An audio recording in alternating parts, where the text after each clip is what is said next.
Hello listeners, this is the 23rd continuing video of Mahabharat audio series.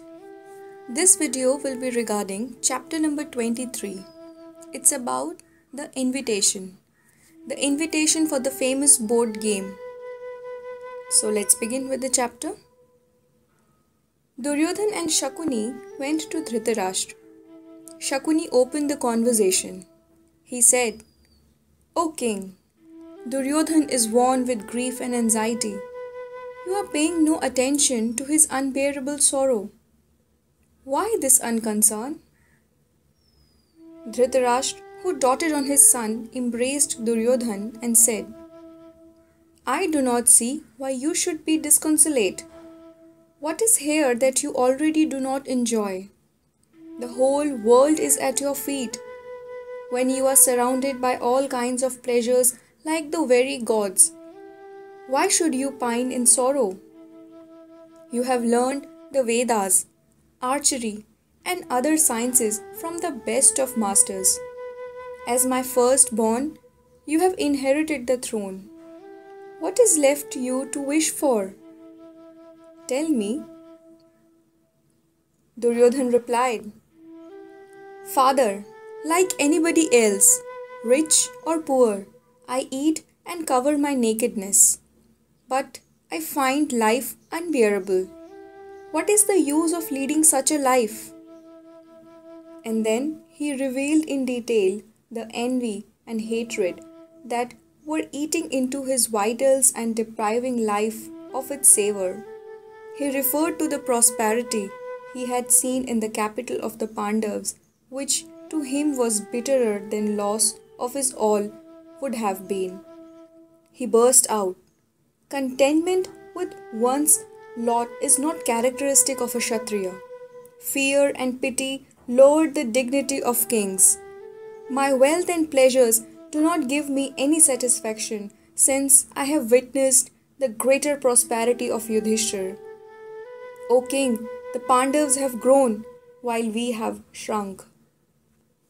Dhritarashtra said, "Beloved child, you are the eldest son of my royal spouse and me, and heir to the glory and greatness of our renowned race.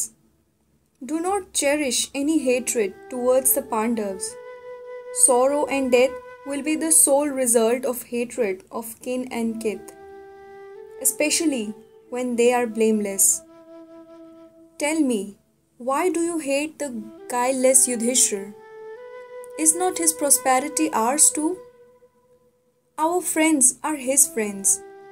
He has not the least jealousy or hatred towards us. You are equal to him in heroism and ancestry. Why should you be jealous of your brother? No, you should not be jealous." Thus said the old king, who, though overfond of his son, did not occasionally hesitate to say what he felt to be just. Duryodhan did not at all like the advice of his father, and his reply was not very respectful. He replied, "The man without common sense but immersed in learning is like a wooden ladle immersed in savory food, which it neither tastes nor benefits from. You have much learning of statecraft, but have no state wisdom at all, as your advice to me clearly shows. The way of the world is one thing, and the administration of a state is quite another.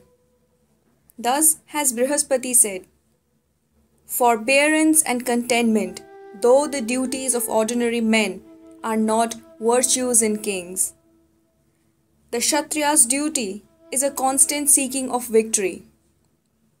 Duryodhan spoke those quoting maxims of politics and citing examples and making the worse appear the better reason. Then Shakuni intervened and set forth in detail his infallible plan of inviting Yudhishthir to play the game of dice, defeating him utterly and divesting him of his all without recourse to arms. The wicked Shakuni wound it up with saying, "It is enough. if you merely sent for the son of Kunti to play the game of dice, leave the rest to me. Duryodhan added, Shakuni will win for me the riches of the Pandavas without a fight, if you would only agree to invite Yudhishthir. Duryodhan said, Your suggestion does not seem proper. Let us ask Vidur about it. He will advise us rightly.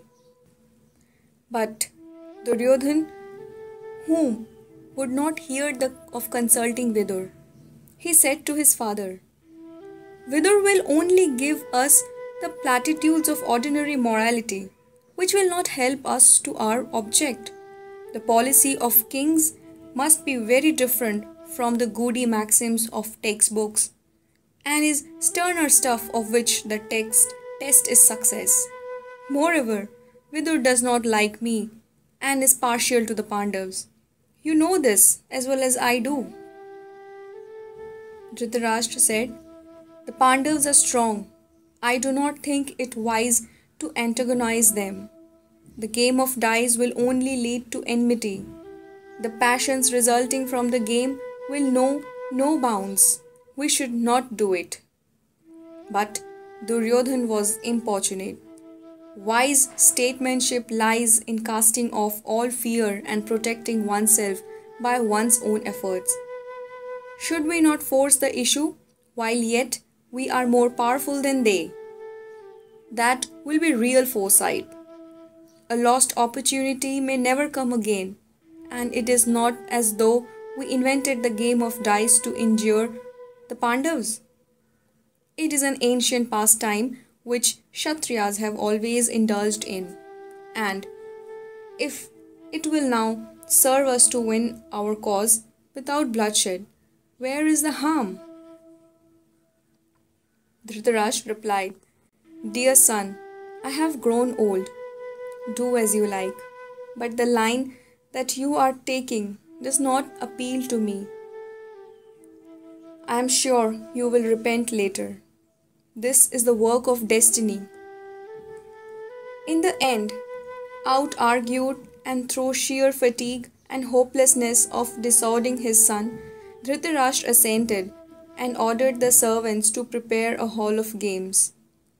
Yet, he could not forbear consulting Vidur in secret about the matter.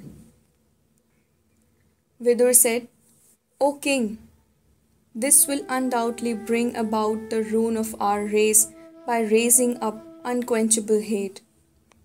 Dhritarashtra, who could not oppose the demand of his son, said, If fortune favors us, I have no fear regarding this game.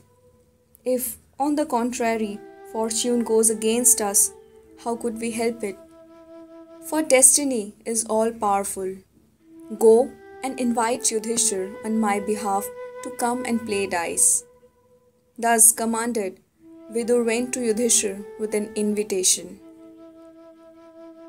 The weak-witted Dhritarashtra, over-persuaded, yielded to the desire of his son through his attachment to him in spite of the fact that he knew this was the way that destiny was working itself out.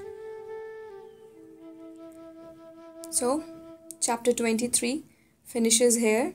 Keep listening Mahabharat audio series in the next video.